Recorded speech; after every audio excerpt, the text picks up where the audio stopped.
भगवान परशुराम की कथा विष्णु पुराण, भागवत पुराण, महाभारत और अन्य पुराणों में विस्तृत रूप से वर्णित है।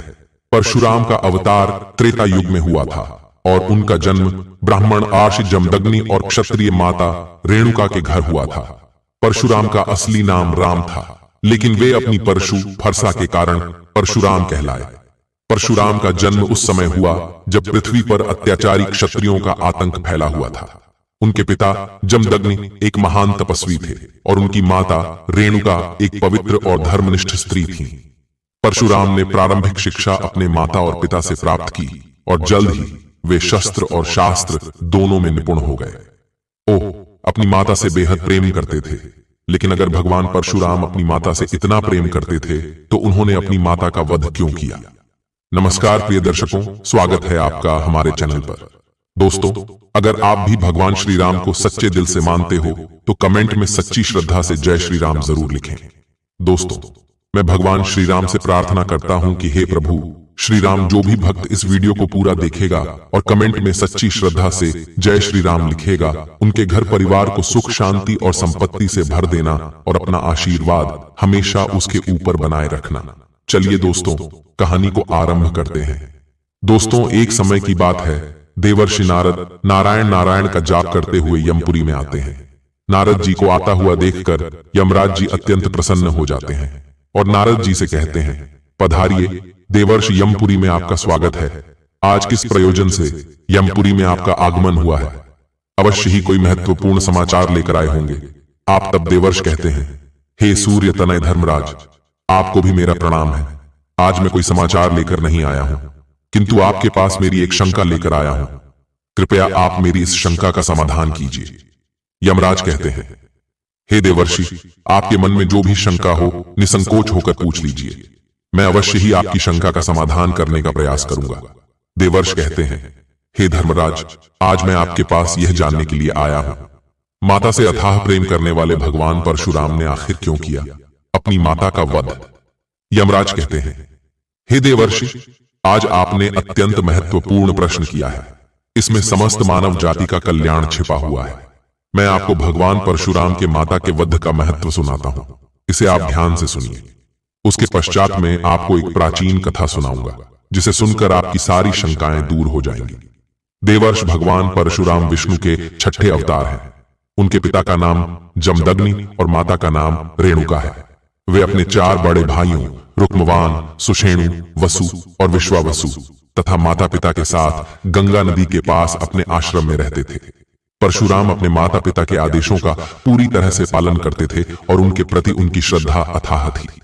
एक दिन माता रेणुका हवन पूजन के लिए गंगा तट पर जल लाने गई। जल लेकर लौटते समय उनका ध्यान जल विहार करते राजा चित्ररथ और अप्सराओं पर पड़ा। वे इस दृश्य को देखने में इतना मग्न हो गईं कि बहुत समय बीत गया। महर्षि जमदग्नि हवन पूजन के लिए तैयार बैठे थे और उन्हें देर हो रही थी। उन्होंने अपनी दिव्य दृष्टि से जान लिया कि देवी रेणुका क्यों विलंब कर रही हैं। यह सब जानकर वे अति क्रोधित हो उठे।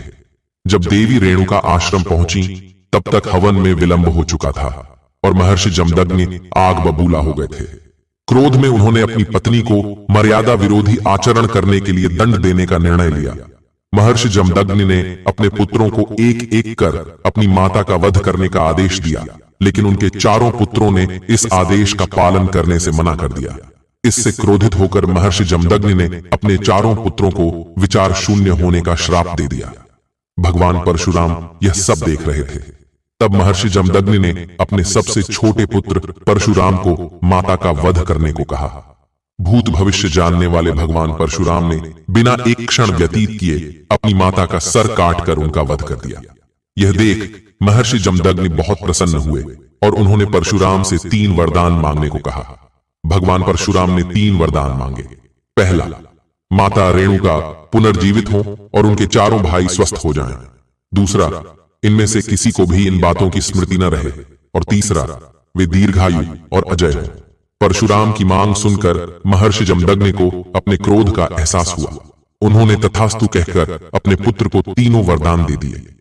महर्षि जमदग्नि समझ गए कि कोई भी पुत्र ऐसे अपनी माता का वध नहीं कर सकता जब तक वह स्वयं भूत भविष्य जानने वाला न हो। उन्होंने मन ही मन अपने पुत्र धन रूप में प्राप्त भगवान विष्णु को प्रणाम किया। लेकिन उसके बाद भगवान परशुराम का अलग अवतार सामने आया। कहा जाता है कि सहस्त्रार्जुन नामक एक अत्याचारी क्षत्रिय राजा ने परशुराम के पिता जमदग्नि का वध कर दिया और उनकी माता रेणुका का अपमान किया। इस घटना से क्रोधित होकर परशुराम ने प्रतिज्ञा की कि वे पृथ्वी से सभी अत्याचारी क्षत्रियों का विनाश करेंगे। अपनी प्रतिज्ञा को पूरा करने के लिए परशुराम ने अपनी परशु फरसा उठाई और एक के बाद एक अत्याचारी क्षत्रियों का संहार किया। कहा जाता है कि उन्होंने पृथ्वी को 21 बार क्षत्रियों से मुक्त किया। उनके इस कार्य से पृथ्वी पर धर्म की स्थापना हुई और संतों और तपस्वियों को शांति मिली। रामायण में भी परशुराम का उल्लेख है। जब भगवान राम ने शिव का धनुष तोड़ा था, तब परशुराम ने उन्हें चुनौती दी थी।